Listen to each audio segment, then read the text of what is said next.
영감이 넘치는 새벽 예배, 성령의 임재가 넘치는 높은 꿈 하민교회. 성령의 임재가 2026년 6월 16일 새벽입니다. 하나님 말씀은 시편 90편, 우리가 봉독은 1절부터 6절까지 그 다음에 12절을 봉독하겠습니다. 주여, 주는 대대에 우리의 거처가 되셨나이다. 산이 생기기 전, 땅과 세계도 주께서 조성하시기 전, 곧 영원부터 영원까지 주는 하나님이시니다. 주께서 사람을 티끌로 돌아가게 하시고 말씀하시기를 너희 인생들은 돌아가라 하셨사오니, 주의 목전에는 천년이 지나간 어제 같으며 밤의 한순간 같을 뿐임이니이다. 주께서 그들을 홍수처럼 쓸어가시나이다. 그들은 잠깐 자는 것 같으며 아침에 돋는 풀 같으니이다. 풀은 아침에 꽃이 피어 자라다가 저녁에는 시들어 마르나이다. 우리에게 우리날 계수함을 가르치사 지혜로운 마음을 얻게 하소서. 하나님 말씀을 증거하겠습니다.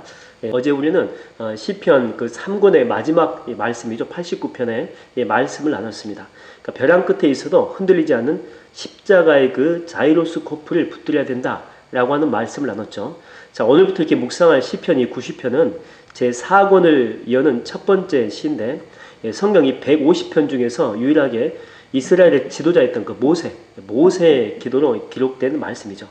이 기도는요, 이 시는 모세가 40년 광야 생활을 겪으면서 특별히 출애굽 1세대가 가나안에 못 들어갔지 않습니까? 그것을 옆에서 지켜본 후에 쓴 아픈 시다. 어떻게 보면은 마음이 좀 저리는 그런 시다, 이렇게 볼 수가 있습니다. 오늘 주신 이 말씀을 통해서 안개처럼 허무하게 사라질 우리 인생의 참된 현주소를 깨닫고 오직 영원하신 하나님의 품에 우리의 닻을 내리는 복된 화요일 새벽이 되기를 주의 이름으로 축원드립니다. 오늘 이 본문 1절에서 모세는 이렇게 고백을 하죠. 주여, 주는 대대에 우리의 거처가 되셨나이다. 그러니까 모세의 삶을 여러분 한번 이렇게 돌이켜 보십시오. 그 애굽의 그 화려한 궁정에서 그는 40년을 살았지 않습니까? 자, 그러면 이제 거친 광야에서 40년 동안 양치기로 또 살아요. 자, 그런 다음에 이스라엘 백성들을 이끌고 메마른 그 사막에서 40년 동안 텐트를 치고 또 이렇게 거두고, 왜냐하면 구름 기둥을 통해서 하나님이 인도하셨거든요. 그래서 한 군데 계속 정착하지 않고 옮겨 다녔죠. 이걸 반복하며 살았던 것입니다. 그러니까 그는 평생을 이렇게 떠돌면서 정착할 곳이 없던 완벽한 나그네였다라고 하는 거죠. 이런 그가 인생의 그 황혼역에 서가지고 그가 내린 결론이 뭐냐면, 내가 덮고 자던 텐트도 화려했던 애굽의 궁전도 내 진짜 집이 아니라는 거예요. 오직 산과 이 땅이 생기기 전부터 계셨던 영원하신 하나님, 바로 그분만이 내 인생의 유일하고 완벽한 피난처고 진짜 집이다, 진짜 거처다 라고 고백하는 거죠. 여러분, 세상에 어떤 화려한 집을 지어도 우리는 죽음 앞에서는 전부 다 무너져요. 우리 육신도 이게 마찬가지 아닙니까? 바울은 우리 육신을 장막이다, 그렇게 이야기를 하죠. 장막을 벗어날 날이 반드시 온다라고 하는 것입니다. 다시 말하게 되면 때가 되면 내 영혼을 담고 있는 이 육신도 무너질 날이 반드시 오게 된다라고 하는 거죠. 그래서 이 3절부터 6절까지 모세는 인간의 한계를 선포하고 있어요. 뭐라고 나옵니까? 주께서 사람을 티끌로 돌아가게 하시고 주의 목전에는 천년이 지나간 어제 같으며 아침에 돋는 풀 같으니이다. 풀은 아침에 꽃이 피어 자라다가 저녁에는 시들어 마른다, 이렇게 나오죠. 그러니까 아무리 권력을 쥐고 대단한 업적을 쌓았어도 마찬가지예요. 하나님이 돌아가라 이렇게 한마디 하시게 되면 인간은요, 티끌로 먼지로 돌아갈 수밖에 없는 그런 연약한 존재라고 하는 것입니다.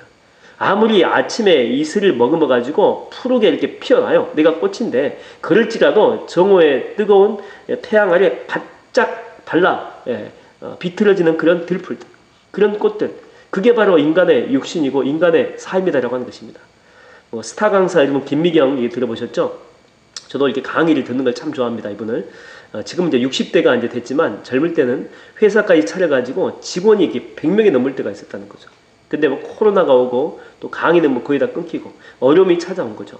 너무 힘들어가지고 한 번은 언니한테 전화했대요. 밤 11시가 넘었는데 울면서 언니 살려줘 그랬대요. 언니 살려줘. 너무 깜짝 놀래가지고 그 밤에 언니가 이제 찾아왔다라고 하는 거죠. 여러분, 사람이 이게 잘 나갈 때가 있지만은요, 그건 순간이에요, 순간. 꽃 피는 것처럼 잠깐 피었다가 금방 시들어 버린다라고 하는 것입니다. 하나님이 허락하지 않으면은요, 우리는 순식간에 다시 밑바닥으로 가야 된다니까요. 잠깐 우리가 필 수 있습니다. 그래서 성경은 뭐라고 이야기합니까? 선줄로 생각하는 자는 항상 넘어질까 조심해라, 그렇게 이야기하는 거예요. 인간의 그 몸속에는요, 사람이 영원히 살 수 없도록 그 생명 타이머라고 하는 것이 이게 장착이 되어 있대요. 신발을 이렇게 보게 되면 신발끈이 있지 않습니까? 근데 끝부분 보게 되면 풀리지 않도록 그 플라스틱 캡으로 이렇게 만들어져 있잖아요. 그렇죠? 끝부분이. 마찬가지로 우리 몸의 그 세포 깊은 곳에는 텔로미어라고 하는 그런 부위가 있대요. 세포가 이게 분열하고 우리가 하루하루 살아갈 때마다 이 텔로미어의 길이가요, 아주 조금씩 닳아가지고 짧아지게 된다고 하는 거죠. 마치 이렇게 타들어가는 양초의 심지 있잖아, 심지. 이것처럼 텔로미어가 점점 짧아지다가 마침내 한계점까지 전부 다 닳아서 없어진대요. 그러면 그 사람은 늙어가지고 죽음을 맞이하게 된다고 합니다. 이게 바로 노아와 이 죽음의 원리라고 하는 거죠. 과학과 의학이 아무리 발달해도 이 세포 속에 하나님이 새겨 놓으신 타이머, 즉 너의 생명은 유한하다, 다시 흙으로 돌아가라, 이렇게 말씀하시는 하나님의 시계를 멈출 수는 없다고 하는 것입니다. 그러니까 인간은 근본적으로 한 줌의 티끌로 돌아가도록 설계된 유한한 존재다라고 하는 거죠. 그래서 여러분, 모세도 보세요. 5절 보십시오. 우리 인생의 날을 뭐라고 고백합니까? 홍수처럼 한순간에 휩쓸려 가는 것 같다는 거예요. 홍수가 한번 오게 되면 순식간에 다 휩쓸고 가지 않습니까? 인생이 그만큼 짧다는 거죠. 그리고 잠깐 잠자는 것 같다. 인생이 그냥 한여름밤의 꿈이에요, 꿈. 잠깐 자고 일어나는 것 같다. 그렇게 빨리 가는 것 같다라고 이야기합니다. 근데 우리는 영원할 것처럼 욕심을 부리면서 이 썩어질 육신을 위해서 아둥바둥 이렇게 살아간다는 거죠. 이게 얼마나 허무하고 어리석은 일입니까? 그래서 이렇게 모세는요, 12절에 보니까 이렇게 말미에 주님 앞에 기도합니다. 우리에게 우리날 계수함을 가르치사 지혜로운 마음을 얻게 하소서. 여기서 나를 계수한다라고 하는 것은 이게 무슨 뜻이냐면, 내 생명의 길이가 얼마 남지 않았다라고 하는 것을 매일매일 깨닫고 인정한다라고 하는 그런 뜻이에요. 여러분, 가짜 지혜는요, 썩어질 세상에 돈을 계산하고 인맥을 계산하고 아파트 평수를 계산하는데 인생을 낭비해요. 근데 진짜 하늘이 주는 그 지혜는요, 나의 끝, 나의 죽음을 계산할 줄 안다라고 하는 거죠. 내 인생의 타이머가 오늘 당장이라도 멈출 수 있는 연약한 티끌임을 인정한다라고 하는 것입니다. 여러분, 사람이 언제 지혜롭게 되냐면 내 자신의 한계, 특별히 이 땅을 떠나갈 날이 반드시 온다는 이 진리를 깨달은 자입니다. 이런 사람은요, 하루하루를 허투루 살지 않아요. 오늘 하루를 살더라도 정말 감사하며 삽니다. 그리고 기뻐하며 살고 섬기며 살고 사랑하며 살 수가 있다는 거죠. 그러니까 주님이 기뻐하실 그런 일들을 하면서 행하는 하루가 될 수 있다는 것입니다. 저는 오늘 여러분에게도 이런 지혜가 있게 되기를 주의 이름으로 축원드립니다.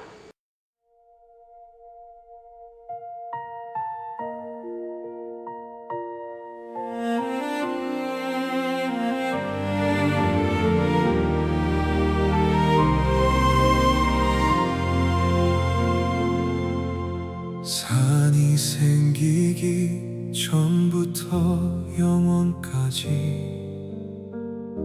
주는 하나님이시니 우리의 거처는 오직 주님뿐.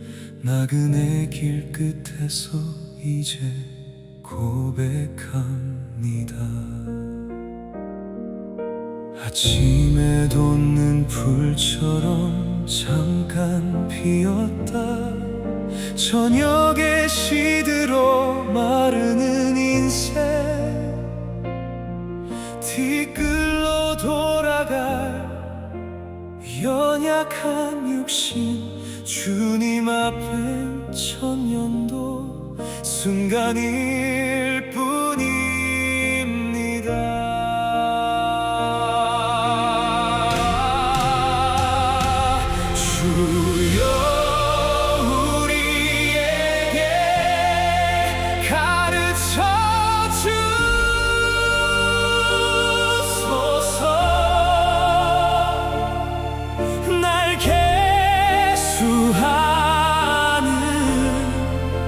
지혜를 주소서.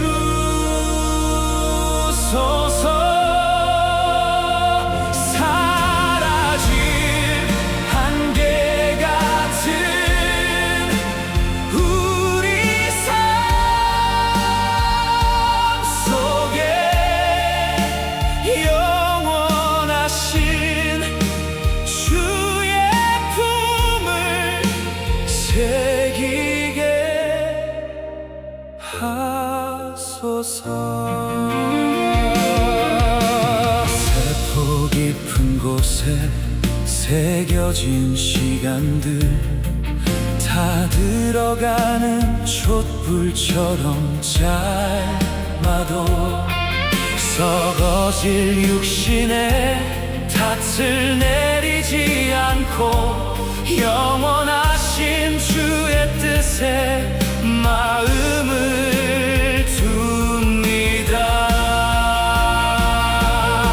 내 모든 욕심 십자가 앞에 내려놓고 오늘이라는 시간을 사랑하며 살리라. 내 인생의 타이머가 멈추는 그날까지 영원하신 하나님만 내 집이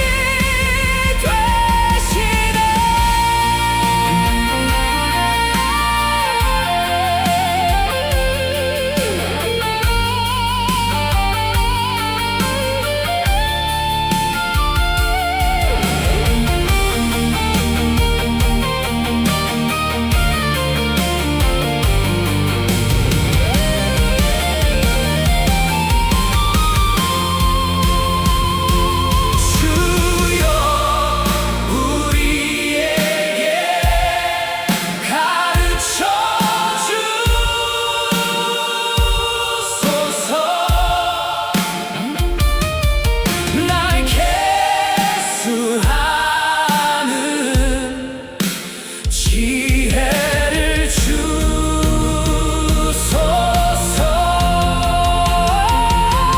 사라질 한계 같은 우리 삶 속에 영원하신 주의 품을 새기게 하소서. 나의 나를 계수하며 지혜를 얻으리. 티끌 같은 인생을 영원에 있는 지혜 오직 주님만 내 거처가 되십니다.